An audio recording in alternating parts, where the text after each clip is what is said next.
Guys, ಹಾಗಲಕಾಯಿ ಗೊಜ್ಜು ಅನ್ನ ಸಾಕು. ಇವತ್ತಿಷ್ಟು ಜಾಸ್ತಿ ತಿಂತ ಇಲ್ಲ. ಗಾಯ್ಸ್, ಏನು ಗೊತ್ತಾ, ಕೃಷ್ಣ ಇದು ಚೆನ್ನಾಗಿ ಇದು ಹರಳಿ ಎಲೆ ಮೇಲೆ ಮಲಗಿರೋದು. ನನ್ನ ಮಗಳಿಗೆ ಅವಳ ಫ್ರೆಂಡ್ ಗಿಫ್ಟ್ ಕೊಟ್ಟರು. ಎಷ್ಟು ಚೆನ್ನಾಗಿ ಸೊ ಕ್ಯೂಟ್ ಕೃಷ್ಣ.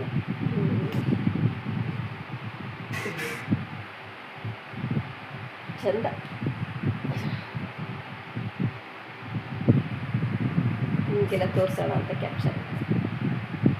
ಹೇಗಿದೆ ನಮ್ಮ Krishna?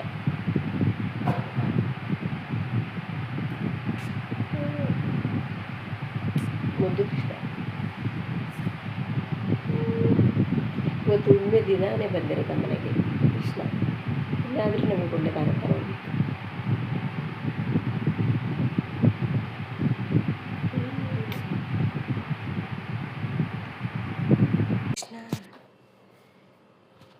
Krishna Krishna Krishna so cute Krishna.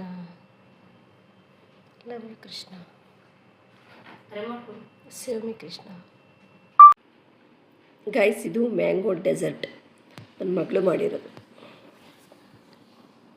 Taste ನೋಡೋಣ.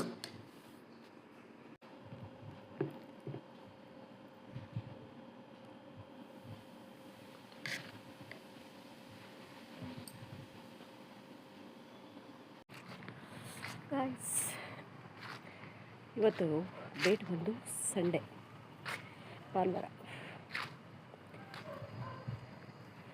ಈ ಬಿಸಿಲಿನ ಬೇಗೆಗೆ ದೆಗೆಗೆ ಸಾಕು ಅನಿಸ್ಬಿಡುತ್ತೆ. ಯಾವಾಗಲೂ ಗಾಳಿಯಲ್ಲೇ ಇರೋಣ ಅನಿಸುತ್ತೆ, ಬಟ್ ಗಾಳೀಲಿ ಇರೋಕ್ಕಾಗಲ್ಲ.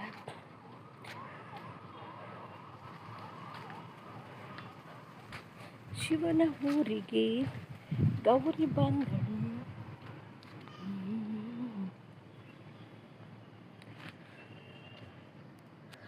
ಎಲ್ಲರೂ ಇಟ್ಟರೆ ಚೆನ್ನಾಗಿರುತ್ತೆ ನೋಡೋಣ. ಇಡೋಕ್ಕಾಗಲ್ವೇ? ಬಿದ್ದು ಹೋಗೋ ಪ್ರಮೇಯ. ಇಡೋದು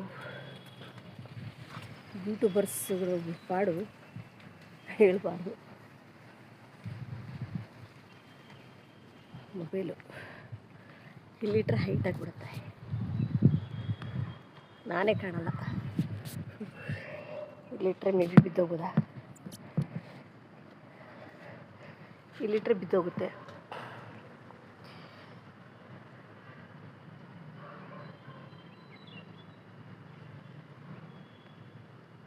ಸ್ಟ್ಯಾಂಡ್ ತರಬೇಕಿತ್ತು. ಮನೇಲಿ ಒಂದು ಸ್ಟ್ಯಾಂಡ್ ಇತ್ತು.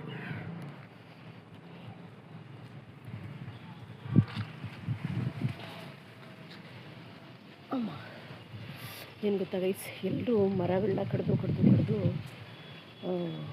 ನಾನು ಎಲ್ಲರೂ ನೋಡ್ಕೊಂಡು ಮಾತಾಡ್ತಿರ್ತೀನಿ. ನನ್ನ ಮುಖ ನಾನೇ ನೋಡ್ಕೊಂಡು ಮಾತಾಡ್ತಿರ್ತೀನಿ. ಇವತ್ತು ಕ್ಯಾಮ್ರಾನೇ ನೋಡ್ತೀನಿ. ನೋಡೋಣ. ಎಲ್ಲರೂ ಮರಗಳನ್ನ ಕಡ್ದು ಈ ವರ್ಷ ಆದಷ್ಟು ಟೆಂಪ್ರೇಚರು ಎಲ್ಲೂ ಇಲ್ಲ. ಹೆವಿ ಶಿವಮೊಗ್ಗದಲ್ಲಂತೂ ಇಷ್ಟೊಂದು ಬಿಸಿಲು ಇರಲಿಲ್ಲ. ಸರ್ಕಾರಕ್ಕೆ ನನ್ನ ಮನವಿ ಏನಂದರೆ,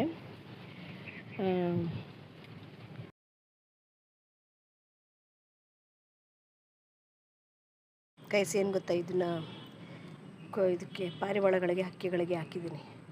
ಇಲ್ಲ ಅವ್ರು ಊಟ ಹಾಕಬೇಡಿ ಅಂದರೆ ಅಟ್ಲೀಸ್ಟ್ ಅಕ್ಕಿನಾದರೂ ಹಾಕೋಣ ಅಂತ ಅಕ್ಕಿ ಹಾಕಿದ್ದೀನಿ. ಇಲ್ಲೊಂದು ಕಡೆ ಹಾಕಿದ್ದೀನಿ,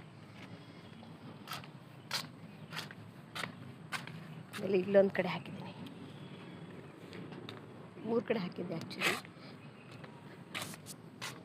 ಇಲ್ಲಿ ಇಲ್ಲೊಂದು ಕಡೆ ಹಾಕಿದ್ದೀನಿ, ಇಲ್ಲೊಂದು ಕಡೆ. ಏನು ಗೊತ್ತಾ ಗೈಸ್, ಕ್ಯಾಮ್ರಾ ಆನ್ ಆಗಿದೆ ಅಂತ ಅವಾಗಿಂದ ನಾನು ಮಾತಾಡ್ತಾನೇ ಇದ್ದೀನಿ.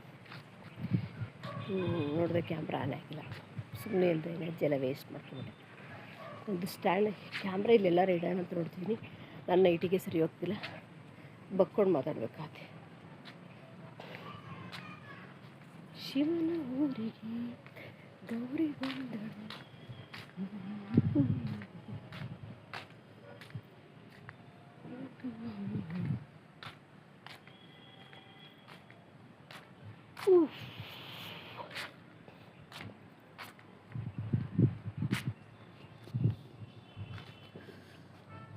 ಈ ಸೆಕೆಗೆ ಇಲ್ಲಿ ಗಾಳಿಗೆ ಹಿಂಗೆ ಓಡಾಡ್ತಾ ಇರೋಣ ಅನ್ನಂಗಾಗುತ್ತೆ. ಬಟ್ ಓಡಾಡ್ಕೊಂಡೇ ಇರೋಕ್ಕಾಗಲ್ಲ ಅಲ್ವಾ.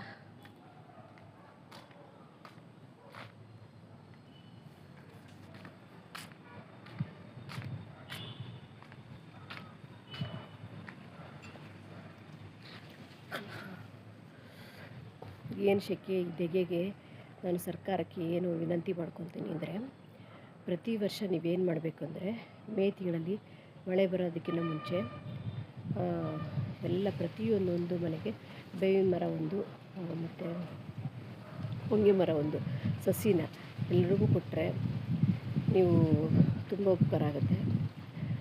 ಆಗ ಅಷ್ಟೊಂದು ದೆಗೆ ಬಿಸಿಲು ಆಗಲ್ಲ, ಜನಗಳಿಗೂ ಸಮಾಜಕ್ಕೂ ಒಳ್ಳೆಯದಾಗುತ್ತೆ. ನೀವು ಮರಗಳನ್ನೆಲ್ಲ ಎಲ್ಲ ಕಡೆ ಕಡಿತಿದ್ದಾರೆ. ಈ ವರ್ಷ ಇಲ್ಲೂ ನಮ್ಮ ಮನೆ ಹತ್ರ ಸುತ್ತಮುತ್ತ ಮರ ಎಲ್ಲ ಕಡಿತಿದ್ದಾರೆ. ಏನಪ್ಪ ಜಮೀನುಗಳನ್ನೆಲ್ಲ ಲೇಔಟ್ ಮಾಡೋಕ್ಕೋಸ್ಕರ ಎಲ್ಲನೂ ತಿನ್ನೋಕ್ಕೆ ಏನು ಮಾಡ್ತಾರೆ ಅಂತ ಗೊತ್ತಿಲ್ಲ, ಎಲ್ಲನೂ ಲೇಔಟ್ ಮಾಡೋಕ್ಕೋಸ್ಕರ ಅದಿಷ್ಟು ಅಂತ ಜನಗಳು ಮನೆ ಕಟ್ಕೊತಾರಲ್ವ. ತಿನ್ನೋಕ್ಕೆ ಏನು ಮಾಡ್ತಾರೆ ಜನ, ಈ ಥರ ಎಲ್ಲ ಜಮೀನುಗಳನ್ನೆಲ್ಲ ಹಾಳು ಮಾಡಿಕೊಂಡು ಲೇಔಟ್ಗಳು ಮಾಡಿದ್ರೆ ಅದನ್ನು ಸ್ಟಾಪ್ ಮಾಡಿ ಪ್ರತಿಯೊಂದೊಂದು ಮನೆಗೂ ಸರ್ಕಾರದವರು ಪ್ರತಿ ಮಳೆಗಾಲದಷ್ಟೊತ್ತಿಗೆ ಒಂದು ಬೇವಿನ ಸಸಿ, ಒಂದು ಹೊಂಗೆಯ ಸಸಿ ಕೊಡೋದ್ರಿಂದ ಎಲ್ಲರೂ ತಂಪಾಗಿರ್ಬೋದು, ಮಳೆಯೂ ಬರುತ್ತೆ, ಎಲ್ರಿಗೂ ಒಳ್ಳೆಯದಾಗುತ್ತೆ. ಬೇವಿನ ಸಸಿ ಇಡೋದ್ರಿಂದ ಅದು ಡಸ್ಟನ್ನು ಹೀರ್ಕೊಳ್ಳುತ್ತೆ.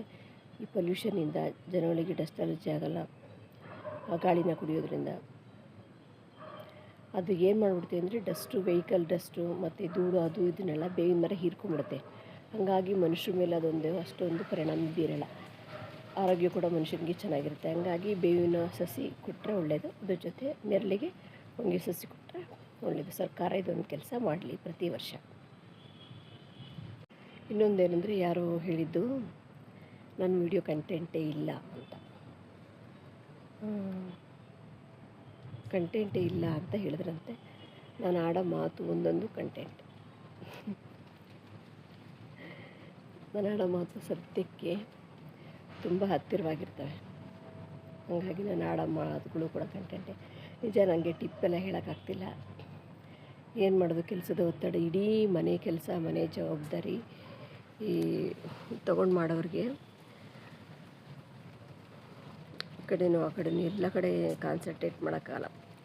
ಆ ಕಡೆ ಏನಾದರೂ ಯಾರಾದರೂ ಒಬ್ಬರು ಪೂಜೆ ಮಾಡೋರು ನಾವೇ, ಮನೆ ಕೆಲಸ ಫುಲ್ ಮಾಡೋರು ನಾವೇ, ಹೊರಗಡೆಯಿಂದ ತರೋರು ನಾವೇ, ಎಲ್ಲವೂ ನಾವೇ. ಅದ್ರ ಜೊತೆ ಬೇರೆ ಬೇರೆ ಕೆಲಸಗಳು ಇರ್ತವೆ, ಅದು ಮಾಡೋದು ನಾವೇ. ಎಲ್ಲರೂ ಒಂದೇ ಹ್ಯಾಂಡ್ ಆಗಿರೋದ್ರಿಂದ ಕಷ್ಟ ಆಗುತ್ತೆ. ನಾನು ನೋಡಿರೋ ಪ್ರಕಾರ ಬೇರೆ ಮನೆಗಳಲ್ಲಿ ಕೆಲವರು ಒಂದೊಂದು ಕೆಲಸನ ಒಬ್ಬೊಬ್ಬರು ವಹಿಸ್ಕೊಂಡಿರ್ತಾರೆ. ಹಾಗಾಗಿ ನಂಗೆ ಕಷ್ಟ ಆಗುತ್ತೆ.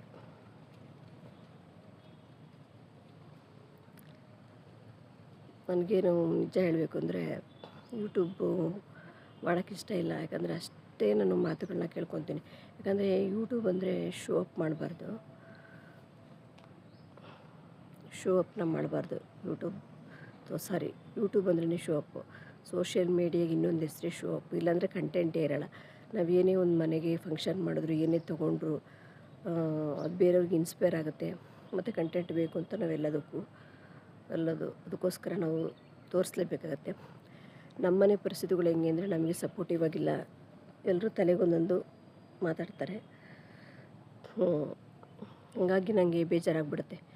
ಏನು ಮಾಡೋದು ಬೇಡ ಅಂತ ನಮ್ಮ ರಿಲೇಟಿವ್ಸ್ಗಳೇ ಮಾತಾಡ್ತಾರೆ. ನಾನು ಯೂಟ್ಯೂಬ್ ಮಾಡೋದಕ್ಕೆ ಅದು ಇದು ತೊಗೊಂಡು ಶೋ ಅಪ್ ಮಾಡ್ತಿರ್ತೀನಿ, ತೋರಿಸ್ತಿರ್ತೀನಿ ಅಂತ. ಅವಾಗ ಬೇಡ ಅನಿಸುತ್ತೆ. ಒಬ್ಬೊಬ್ಬರು ಸಬ್ಸ್ಕ್ರೈಬರ್ ಆಗ್ತಿರೋದ್ರಿಂದ ನೀವುಗಳು ನನಗೆ ಉತ್ಸಾಹ ಮಾಡೋಕ್ಕೆ ನೀವುಗಳೇ ನನಗೆ ಸ್ಫೂರ್ತಿ ಆಗ್ತೀರ. ನೆಕ್ಸ್ಟ್ ವಿಡಿಯೋಗೆ ಮಾಡೋಕ್ಕೆ ನೀವೇ ನಮಗೆ ಎನ್ಕರೇಜ್ ಕೊಡ್ತಾಯಿದ್ದೀರಾ. ಹಾಗಾಗಿ ನಾನು ಮಾಡೋಣ ಅಂತ ಅನಿಸುತ್ತೆ ಅಷ್ಟೇ. ಇವತ್ತಿಂದು ಟಿಪ್ಪು ಹೇಳೋದಾದರೆ, ಸ್ವಲ್ಪ ವಾಕ್ ಮಾಡಿಬಿಟ್ಟು ಹೋಗ್ತೀನಿ. ಇವತ್ತಿನ ಟಿಪ್ ಹೇಳೋದಾದರೆ, ರಾಹು ದಶೆ.